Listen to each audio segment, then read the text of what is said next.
Hi everybody, welcome back to Not Another Tools podcast with me, Austin Pearson, and my amazing co-host, Mr. Matt Malcolm, who's must be on mile 367 on our podcast. I wasn't actually going to turn it on.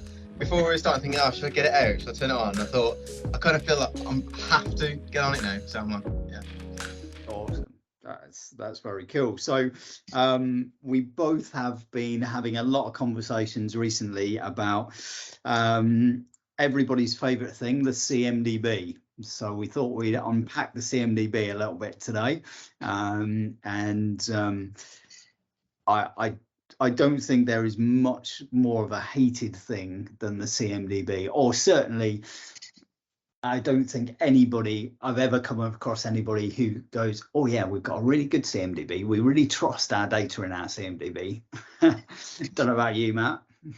Pretty much. It's one of those almost black hole scenarios where a business is going to have to consider it, but most of the businesses are like, so what? Why bother? And I think it's probably only the sort of influx of more mature ITSM platforms that more so leverage CMDB is it more obvious that it's needed. It's only when you start delving a bit deeper, you realise, I should have done that. So yeah, it's a necessary evil. There we go. Let's start there. Interesting. And yeah, I mean, I'm seeing, particularly in financial services, with the likes of the operational resilience regulations that have come in from the FCA, that there's a renewed focus on particularly the relationship mapping piece, which obviously you can't do until you know what CIs you've got in the first place, right? And so that it seems to be one of those things that, as you say, people are starting to look at again, having had many failed attempts. So where do you see customers starting on a get your CMDB house in order journey? More often than not, it's not starting it at the right point in the first place. I almost sound a bit convoluted there, but most of the activities are retrofitting a CMDB. Okay. To only then stumble because you need to consume stuff for another process, another reason. But that with the influx of most of the tools across the estate and this like luxury of all this information, even mapping depending on the product set, it's almost like, why wouldn't you just do it in the first place? Why wait? Even organizations still now switching, and this is probably a good time to do it, switching from ITSM platform provider to another ITSM platform provider, but then CMDB is like step 3 or 4 there in their roadmap. So no, it's the foundational part of your IT operations. Just start, even if it's a very base view, just start. But that's where I see most of the pain, is it not getting started at the right point. Yeah, I'd agree with that. I kind of feel like every company goes through these ITSM tool journeys and they never get the value out of the tool that they were promised or they hoped for. If we had that money back guarantee scenario, we would have none of those problems. Come on, speak to your boss. I'm sure they'll do it. But I mean, my take on this is the tools themselves are process tools, right? They're there to govern and improve the process. But unless you feed great data into them, then you're always going to be in trouble, because the CMDB, when we talk about a CMDB, really we're generally talking about the tool which is part of an ITSM platform, which is essentially a bucket where you store all your CI information. And so when you go buy an ITSM platform and it includes a CMDB, it doesn't typically include any way to get the data in there. It's just a place to store the data and potentially the relationships as well, that then get pulled into the incident management, problem management, change management process whatsoever. And this is where I see customers going wrong, is they then end up blaming their tool set and going, oh, well, we need to move from Remedy to ServiceNow or whatever it is. because that will help us. But they never think about, hang on a minute, we're not putting the right data in, and therefore whatever tool we have is never gonna solve the problem. But also, on a related point, is I don't think people ever build a business case properly to complete that CMDB and keep it up to date in real time. And I was talking to a customer CIO a couple of weeks back, and he said when COVID hit, he had a team of people that were updating their CMDB manually and doing an okay job, but they were the first ones to go. It was like, right, okay, fine, we don't need them anymore. Yeah. Sorry, I've just rambled there.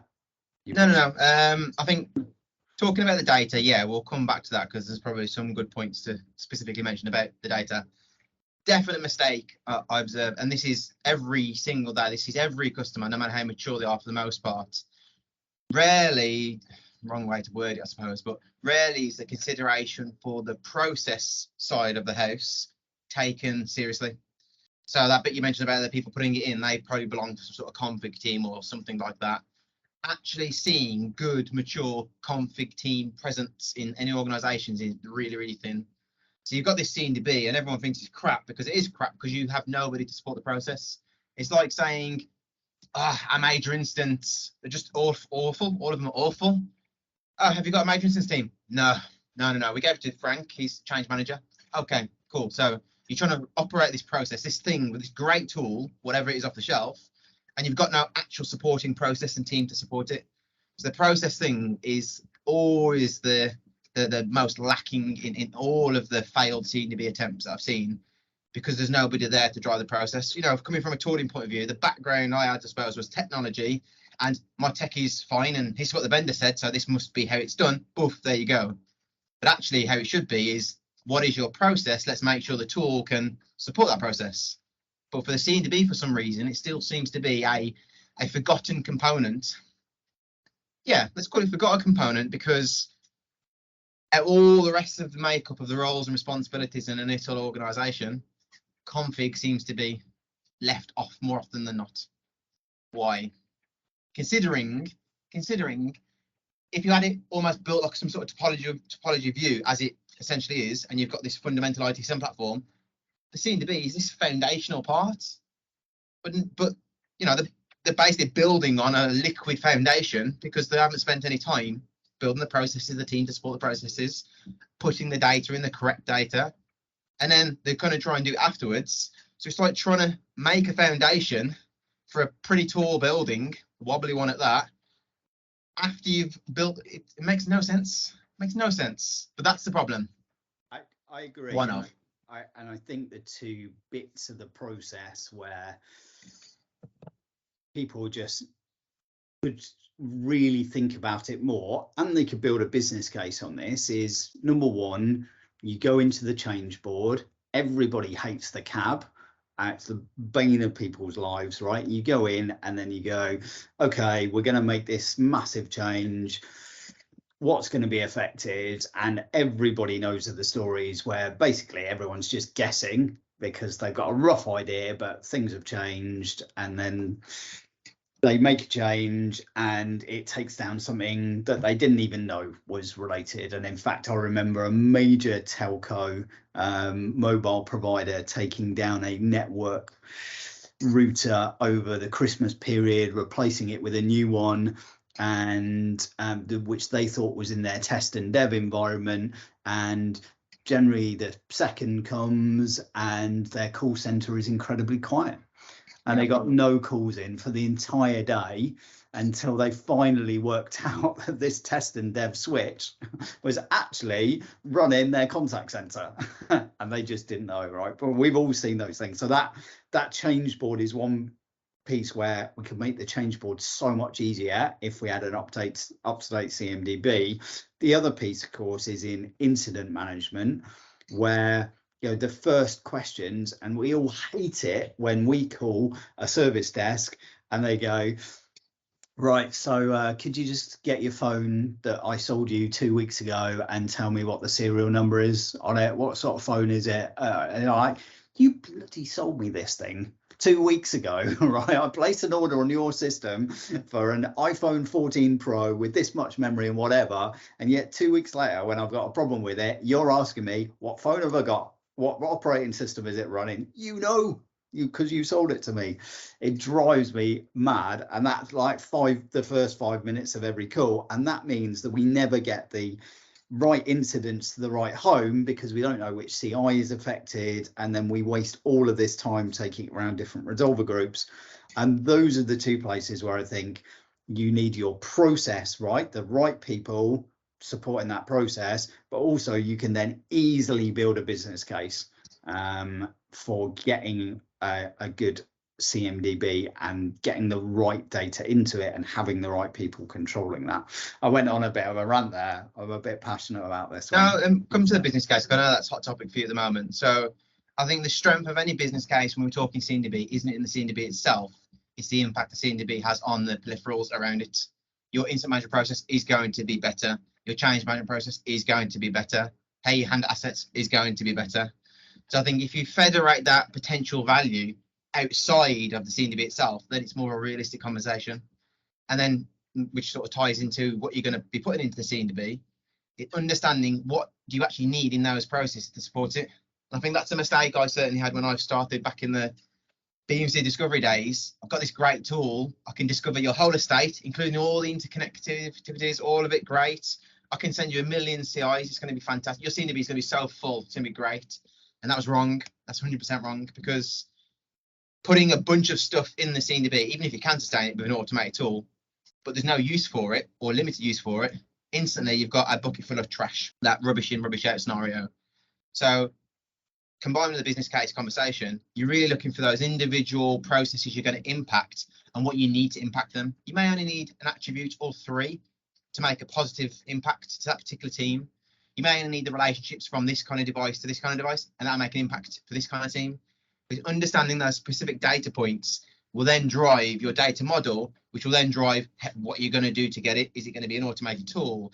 I'm okay with scenarios where, and we've had this, we need to manually update the CMDB for these particular type of assets. That's okay. If there's a process to sustain it, albeit manual, that's okay. We've got a reason for it. Rather than filling it with a bunch of stuff, you use 10% of whatever noise is in there. People look at CMDB as a big mess, lose faith, lose trust, and it just becomes another failed CMDB because no one really had an eye on it. So it's focusing the right kind of content you need to get in there, but that also directly relates to you building that business case for the right processes, not for the CMDB. Yeah, I totally agree. That is a really good point you make there, that what data do you need in the processes to make them work? And if you understand that, then you can build a great CMDB, and it's probably not massively complex either. Yeah, not at all. Like from a mature config person point of view, what I would be expecting someone to do at the start of a CMDB project, including if it's an old ITSM system with now we should look at CMDB, is understanding that data through some use case scenario, user stories, etc. But then to start to build out and focus on that data model. Yes, the data model is this big, but what do we need to support the business?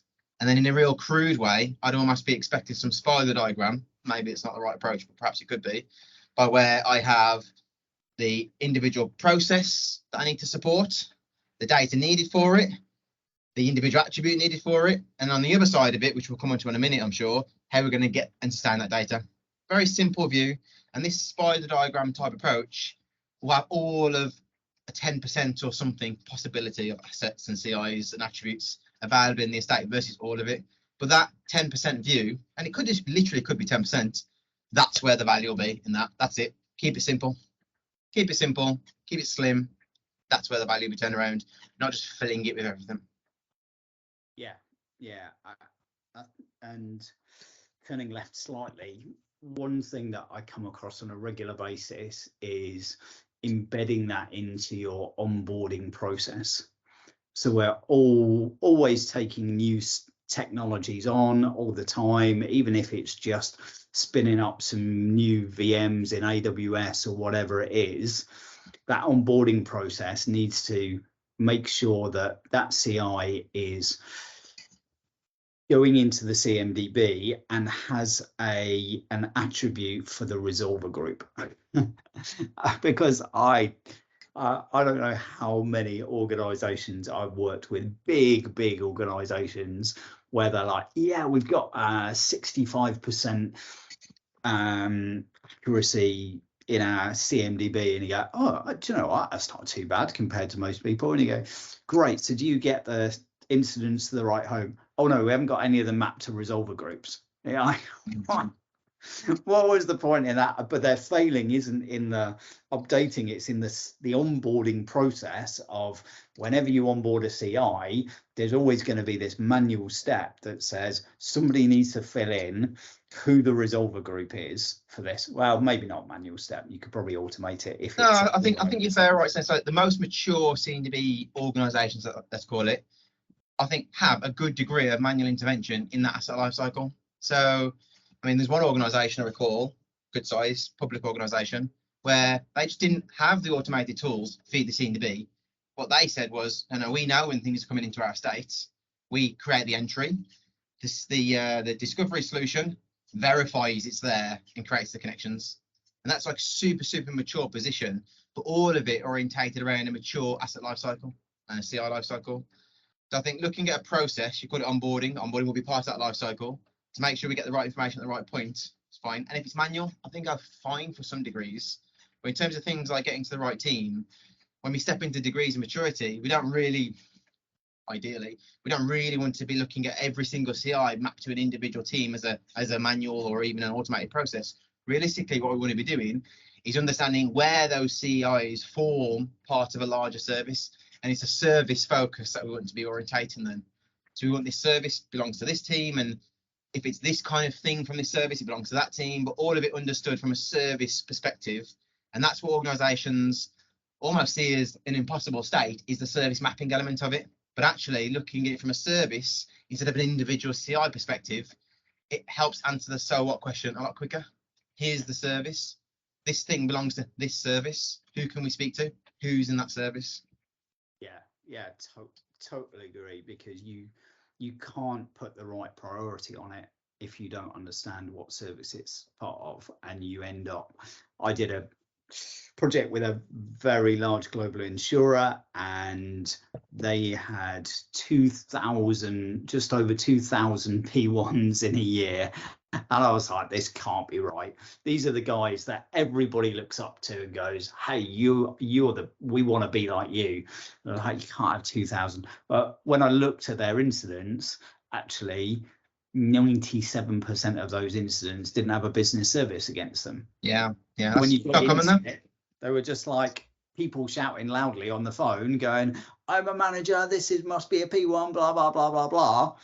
Wasting loads of resource. The team gets together, yada yada, and then they go, hang on a minute, there's only Fred and his 3 guys over there who can't access Excel. That's the problem. What are we doing here? It's all of it service related. But I think you touched on a few. We're bleeding over a few use cases now around being proactive in some cases if it's a change perspective, or being reactive in an incident scenario. I think and this is definitely a strong area from a business case point of view. There's probably 2 extra ones I'll be focusing on. One would be in the security space for obvious reasons. I'm sure we'll come to that in a moment. But the other one is just, which I think is often missed, it feels like, is in the financial space. What does this thing cost us? Not just that individual thing, but what does the running of this service cost? And when you start to get a bit deeper and more mature with the ITSM platform, and you start introducing things like the OLAs, SLAs, service targets, if we have this part of the service down for this period, what's it cost? What's it impacting the rest of the business? Ramifications could be X, Y, Z, but ultimately looking at a CMDB to support the financial understanding of the cost of service. That's often no one does it. They focus on major incident management, focus on change, asset management because they have to, but asset management, they don't consider the cost of the service and the individual parts of that can be impacted. That's often missed, but that's a good area for a benefits realization case, because now you can understand if you whip out this leg, What's the impact? BT have let us down again. How much should it cost? Well, actually, often missed. Yeah, no, I totally agree. I mean, I don't think I've ever come across anybody who knows what an incident costs them to run, let alone the cost of the outage. It's absolutely, yeah, it's a good point. And on your security point, I think that's a really interesting one, because it's come up a lot for me recently. Is just because cybersecurity, people have got budget to do stuff with it. That's where the money is. That's why it's relevant, because that's where the money is, but also that's where the biggest impact is. And the very first question is like, well, do you know what CIs you've got so that you can protect them? And nobody ever does. So you've always got this hole. So getting the CMDB right in the first place, so you know you can apply the right security measures to the right assets, has surely got to be a starting point. Yeah, security are a good stakeholder / customer when you start focusing on building that CMDB. But like back in the day, not talking that long ago, less than a decade, I suppose, you got discovery solutions in the estate, and you need these discovery solutions, whatever they are, there's a myriad of them. You need them to be able to talk to the estate. We need a path through, communications ports, all the rest of it. We need credentials so we can speak. We need all these things set up. And traditionally, security would be very strong to defer you away from having, keys to the kingdom and all the necessary access. But actually, over time, definite observation is security a bit more of a stakeholder now for the end result, because they need this visibility. So actually engaging with security teams earlier on as part of this setting up process, this building our stakeholder and use cases, is really useful, because you need them so much later down the line to open the doors. But if they're opening the doors for their own use cases, such a smooth path in comparison. So that's a clear observation I've had over the last 10 years or so, is security was a big no-no. Now they're like, when we're ready, it's great. Yeah, I agree. What's your worst CMDB story? Maybe a outage where somebody didn't have a CMDB, they didn't know about something, or a chaos scenario. I mean, I was working near a large SI, and you talked about your telco having an outage because something went down. This particular SI had one of their data centers essentially just disappear, with many customers in it, all because of one network switch, which is really ironic, because when you're trying to sell a discovery product, you're drawing the pretty maps and you've got the network device. If we remove this, it's gone out. That the real use case actually happened, but that was actually also coincidental good, I guess, because it meant they now rolled out a discovery product globally across their whole estate. But that was probably the most impactful, because the real obvious use case. But I've had some other scenarios specific with like discovery tools. So I got two good ones. I'll keep them short. One scenario was, I'd say it could have been a flaw with the product itself, but one of the hardest parts about that service mapping side of things, it's not the tech, it's not the tool, it's not the CMDB, it's nothing like that. It's getting the time of application owners. It's golden. It's so hard, right? These people are busy and important, and and often outsourced, right? This is a bigger problem. So you got to pay for that time to map the thing that they don't want you to know how to map, because it's their service, which is a different scenario. So managed to get the time of this third party, some of it in-house, to give us the right information to map the services. Now, this particular discovery product had some new feature where that process was easier to do. It was just easier, graphically easier, rather than back in the day it was a bit more scripted. Went for the motions, but then there was a credential, a communication issue with getting the underlying devices. Now, what happens normally when you do modeling, you look at a fingerprint, a view, it looks and feels like this, and it creates a picture, literally creates a picture. So if you lost all of your underlying CIs, stop discovering them or whatever it could be, turn them back on, it would create a picture again. It's a recognition pattern. But this scenario, this new feature, mapped it down to individual components, almost as if you're manually modeling this thing and this thing and this thing. The problem was when discovery stopped and these things disappeared, when they recreated, all of them are new codes, new underlying IDs. So these 100, and it was 120 something applications were gone. So that was massively detrimental to that organisation, because what do we do now? Do we go back to these hard to reach application owners to say, can you do that again, please? Weeks and weeks it took. Instead, what we did was also detrimental. We rolled back the backup of the discovery product several weeks, 4 or 5 weeks. So we lost 4 or 5 weeks of data, but that was the only way we could circumvent the issue, which was really, really messy. So that was one scenario. But a better scenario was going for a modelling exercise, and discovery products, I don't care, right? I'm looking for this, wherever it is, I'll tell you where it is. So normally as a good modelling exercise, you would validate, understand and sign off the models as you go through them. Give me the seed information, however much you can give me. I'll go find it based upon these rules and I'll show you, is it correct? Does it look right? Validate this. So we was going through the validation exercise. The organisation that we was with, it was one where it was quite heavily unionised. So we couldn't meet with individual members of staff. We had to have the manager there all the time. It was a bit odd scenario, but this is where it panned out.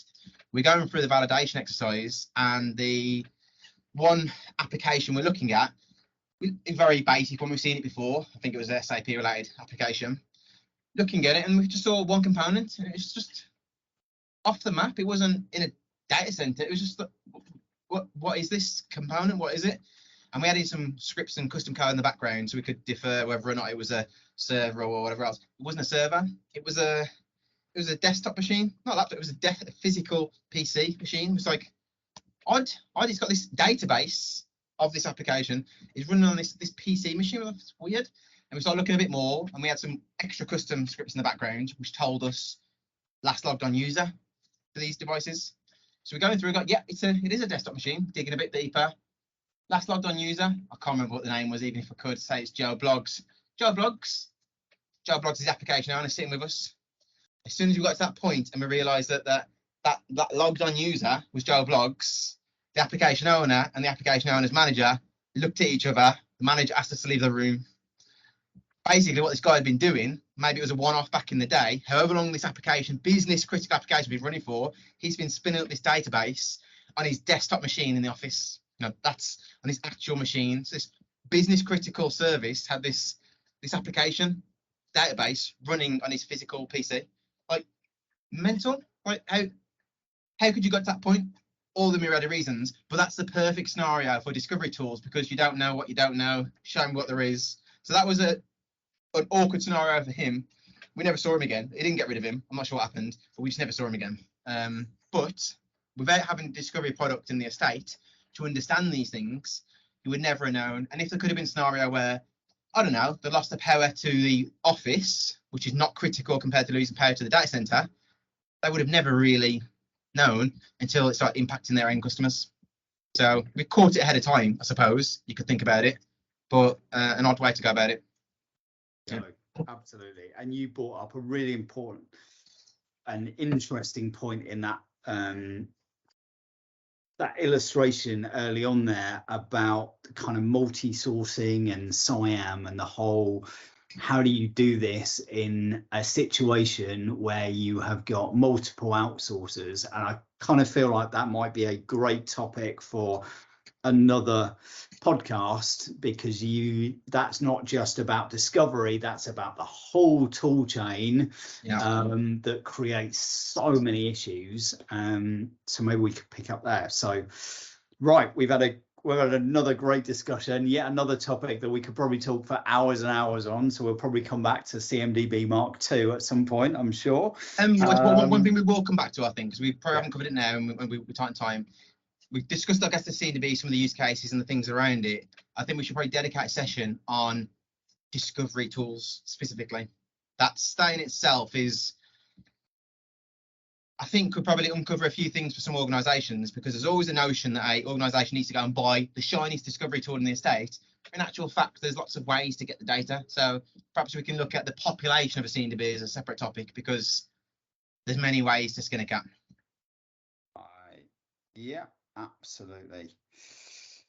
Right, I'll put that down on my list. So we talked about Getting the value out of your ITSM tools is about getting the right data into those tools. The CMDB is a good place, a really important place. We talked about needing the right people in place to take your process piece seriously. If you've got the right processes and the right people in those processes, then the CMDB is there to support those processes.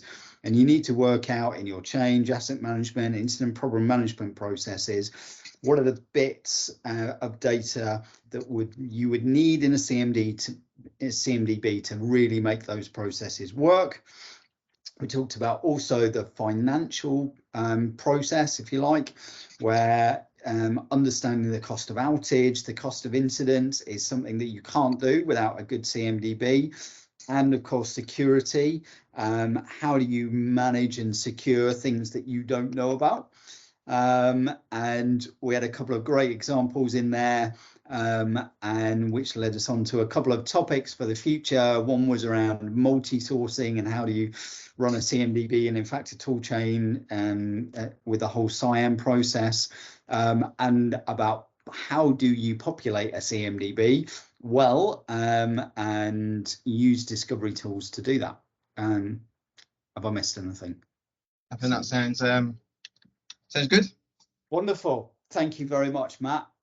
Looking forward to those 2 podcasts and whatever else our next future podcast holds. I will see you back on the treadmill in a couple of weeks, I'm sure. Thank you very much. Sounds good. See you in a bit.